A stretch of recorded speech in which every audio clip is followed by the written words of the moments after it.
it's Hailey, and today I am going to be doing a book haul.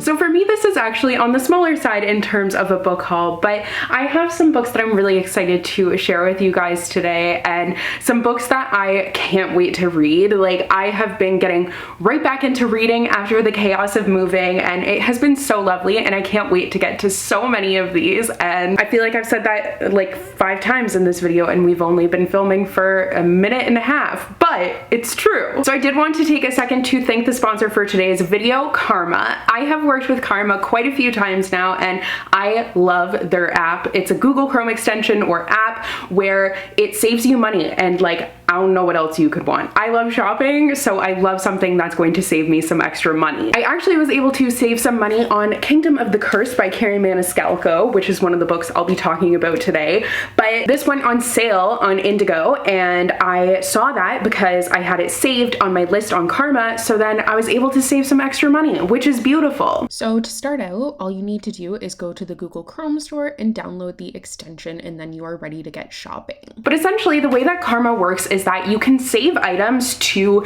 your profile, and then you can organize those items further into lists. I love this feature because I have a lot of different interests, and it helps me to keep things organized and not get overwhelmed. And I find that the app overall helps me to not make impulsive purchases. If I see something I like, I'll save it to my list, and then I can be notified by email or push notification when there's a price drop or a sale, or even if an item is out of stock and it comes back into stock. Karma also has a really useful feature where it will scan the web for coupon codes at checkout to help you save even more money, and I love that. That's always the cherry on top when I save a little bit extra than I was expecting. Karma also has a cashback feature with selected stores. I honestly just love their service, and with Christmas around the corner, it's the perfect time to check it out because you can do your shopping, see what you want to get other people, and then save it so then you can purchase it when it's on sale because it's kind of sale season coming up. And you can even like save the things that you want, obviously, but you can let people know when it goes on sale, so then, you know, you're helping each other out. It just works, and that list organization feature will be super helpful for that. So if you guys are interested, I will have a link to check out Karma down below. I highly recommend it. I know it will definitely help you to save some money, and that's never a bad thing. So speaking of, the first book for today's book haul is Kingdom of the Cursed by Carrie Maniscalco. This is the sequel to Kingdom of the Wicked, which came out last year, and Carrie Maniscalco is the author of Stalking Jack the Ripper, which I loved that series. Like, she just writes really great romances, and they always happen to be really good for around like the fall, Halloween time of year. And I am really excited to get to this sequel because I enjoyed the first book a lot. It's set in Italy in like, I don't think it's like a Victorian time period per se, but it is kind of around then. So it's historical in Italy,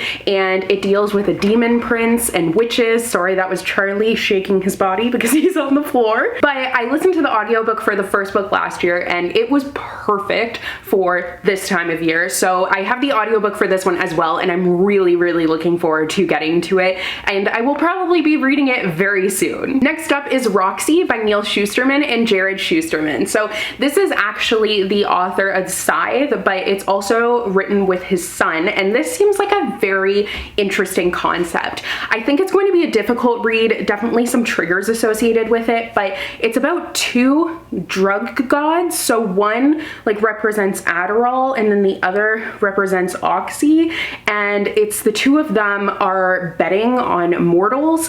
And from what I've seen, it shows how addiction can progress, how easy it is to fall into that, and how it can tear families apart, like the effects of that. So I think it's definitely a very timely and relevant read, but for sure it's not going to be an easy one. I feel like I'm standing so much closer than I was before, but I'm trying out a new camera angle, so I don't really know where to stand yet. Next is All This Time by Mickey Daughtry and Rachel Lippincott. So this is by the authors of 5 Feet Apart, which came out as a movie, and I never actually read the book, but I was definitely definitely intrigued by the movie, and I watched it and was pretty pleasantly surprised by how much I liked it because my expectations were kind of low. I don't know why, but in this case, I believe with their other book, it was a movie first and then they wrote the book, but for this one, I believe it's just a book. I could be totally wrong about that. Actually, did this come out last year and then this is just a paperback release? Because I thought it was an arc. Oh, it did come out last year. Okay, well, I clearly am so out of touch with things, but this story is going to be an emotional one as well because it follows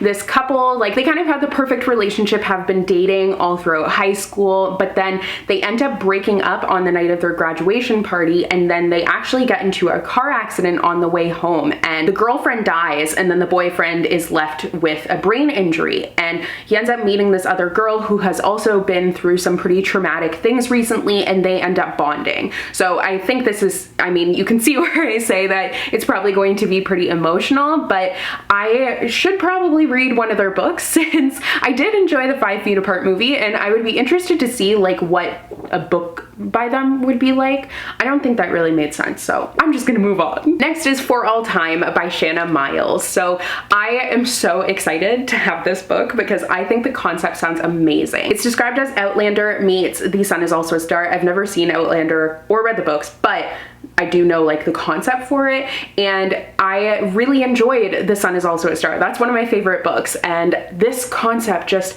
is very inventive. It's about this couple who they have been living their love story throughout lifetimes and in different places all over the world, and they're destined to meet and fall in love, and they have been going through like centuries, and now they are trying to finally put a stop to that. So once again, I think this is going to be really sad but very powerful. I'm interested to see like how they got caught in this loop, how they're going to get out of it. I have a lot of questions and I'm looking forward to reading it to get the answers. Next is The Jasmine Project by Meredith Ireland. This story follows a Korean-American adoptee, and her family is putting on like this dating thing for her essentially. So her graduation party is used for this secret Jasmine Project, which is where she is going to be meeting like the most eligible bachelors in her town that her family is setting her up with. It kind of reminds me a little bit of 10 Blind Dates by Ashley Elston, which I really liked, and it seems like it's going to be very cute. I love a good family and a book, and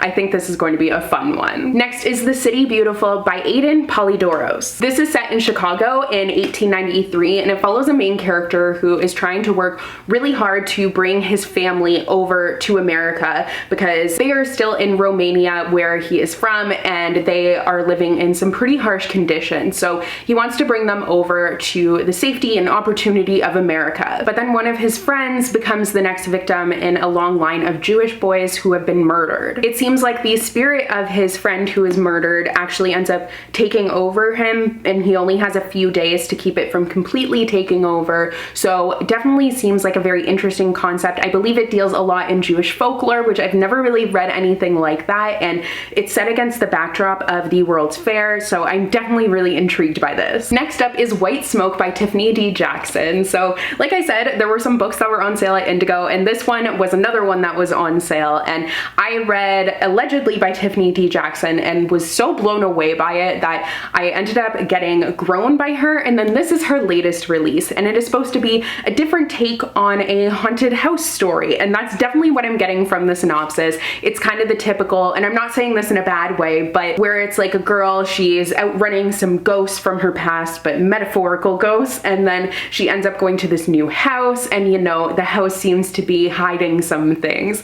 I feel like this is going to be a great one to read before the end of this month. I'm definitely going to try and get to it, probably in a reading vlog that you guys will see like after Halloween, but I think this coming week I'm going to be reading some spooky reads, and I think this is going to be a great one to go with. I also picked up Iron Widow by Zyran J. Zhao. I'm obsessed with this cover. It is beautiful, and it's one of the things that drew me to the book, but the concept of it sounds really interesting as well. It is kind of confusing to try and explain, but it deals with the Great Wall, and around the Great Wall there are like these robots that pilots which a girl and a guy have to team up together, and it's actually really dangerous for the girls, but they like fight those robots. So the main character is trying to assassinate the first pilot who was responsible for her sister's death. Did that make any sense? I don't know. Probably not. I'm sorry, but it seems like a lot is going on, like kind of steampunk-ish. Also, I forgot to mention that they're not piloting just like a regular plane. It's like this big transformer thing. So like, I just feel like I've never really heard of anything like this before, and that makes me want to read it. Next up is The Inheritance of Orquídea Divina by Zoraida Cordova. Speaking of stunning covers, oh my goodness, is this cover beautiful. Like, I can't stop looking at it. It is so captivating, but this book seems like a very interesting concept as well that kind of confuses me too. So it seems like it's set in this world where everything has been the same, and then the titular character ends up inviting people to her funeral, and it's like the first time that these women are coming together. So it's dealing with inheritance and family power and regaining power, and I think it actually just said it was set, yeah, so it's set in Ecuador. So the descendants of the titular character end up traveling to Ecuador, which is the place where she buried her secrets and broken promises and never looked back. I love the idea that this is surrounding like legacy and ancestors and inheritance and just family in general and a long line of that. So I'm really interested in this one, and I feel like that's how I've finished talking about all the books, but I never know how to finish the sentence. Next is The Bones of Rune by Sarah Raleigh. I talked about this book in, I think it was my most anticipated releases for the rest of the year video, and I'm so excited to have a copy of it because it just sounds amazing and right up my alley. It is following an African tightrope dancer or walker, and she is performing in Victorian England, so she's really used to being this spectacle for all of the colonial people, and she is actually, there's kind of a magical element because she has a secret, which is that she can't die. So like, so intrigued by this, and it's definitely going on my November TBR. Next up is Vesper Teen by Margaret Rogerson. Margaret Rogerson is the author of two books. What are they? Sorcery of Thorns and An Enchantment of Ravens. And I read both of them and I did really like them. She writes just really good, like solid, enjoyable, suck you in kind of fantasy stories, and I'm expecting more of that from here. This is actually a good one for around this time of year. Not that you can't read it whenever, but just it fits the vibes in the season because it's about a girl who is training to be a nun, like a Grey Sister, which they are nuns who they cleanse the bodies of the dead so then their souls can pass on, or else if that doesn't happen, then they can like rise again in their world. And the convent actually ends up being attacked by this group of soldiers, and I mean undead soldiers, and the main character ends up using this ancient magic and awakening an ancient spirit to protect them. So I think there's going to be a lot going on here, a really dark and interesting fantasy story. And the final book in today's haul is She Who Rides the Storm by Caitlin Sangster. This definitely gives me Six of Crows vibes because it's about a heist again, but like I can never get enough of that. I'm not saying that as a negative point that it reminds me of that. I won't compare the two when I read it. But this one is about four characters who end up going on a heist, and there was like the shapeshifters that used to be in their world. It seems like a lot going on, a very like pretty big chunky epic fantasy, so we'll see when I'm able to get to that. So those are all the books for today's book haul. Thank you so much to Karma for working with me once again. Don't forget to check them out in the link down below, but I hope you guys enjoyed today's video. I'm super excited for all of these books. Let me know if you have read any of them, your thoughts on them, or which ones you're most excited for as well. But I will see you guys in another new video soon. Bye!